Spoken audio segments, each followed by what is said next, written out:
show. Cincinnati Bengals first. They will be back at Paul Brown Stadium. 8-6 this year, currently in first place of the AFC North. If they want to keep that status, they are going to have to win this game and beat the Baltimore Ravens, who have the identical record. Cincinnati in this game opens as a 2.5-point favorite at home. Obviously, the big question mark surrounding this game for me is, what is the status of Lamar Jackson as the Ravens get ready to travel to Paul Brown Stadium? Yeah, it's gonna be tough, but they've been playing good with Huntley, man. Huntley could throw the football.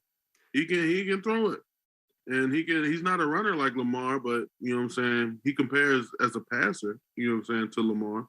Do you think, Phil, that sparks any sort of QB controversy over there in Baltimore, even in the slightest, in a year where similar to what we got going on here in Cleveland with Baker Mayfield, that Lamar is going to have to, they got that 5th year picked up next year. There's questions. Why hasn't he been extended yet? His mom is currently his representation. And now you got Tyler Huntley out there, and the offense looks, I'll take the bait. I'll say it. Huntley looks like a better passer than Lamar Jackson. He's not the better quarterback than Lamar Jackson, but he certainly is the better passer of the two. So are you hesitant to give Lamar the bag? He's been making a lot of good plays, but at the end of the day, Lamar is going to be Lamar. You can't double that. You can't have two. All I'll say is this. My fantasy team looked left for dead. Lamar Jackson to Mark Andrews, that connection was doing nothing for me. Mark Andrews was just another dude on my roster.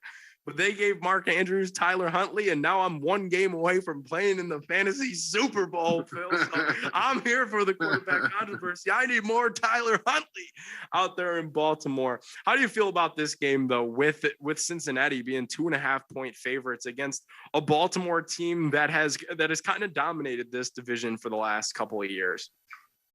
That is crazy, but it is. But so is this AFC North. Yeah, like Vegas got it as a toss-up, man. But I'm like you said earlier, I'm hoping for a tie as well. Yeah, me too. I hate that we have to pick this. Yeah, I mean, we got to pick. So I'm gonna go with another one of my hometown teams. I'm gonna go with the Ravens. Wow, Phil's gonna go ahead and take the Ravens. I'm gonna take the Ravens too. And breaks my heart, but my argument still stands when it comes to these Cincinnati Bengals. We talked about it a couple weeks ago.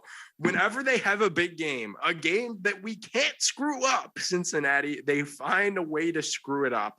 And they did not look good, man, in that win against Denver.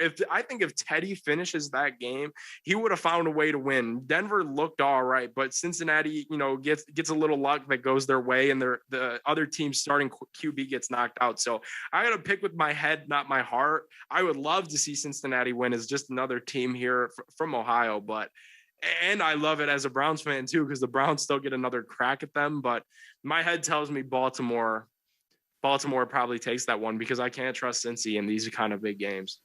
Oh, yeah.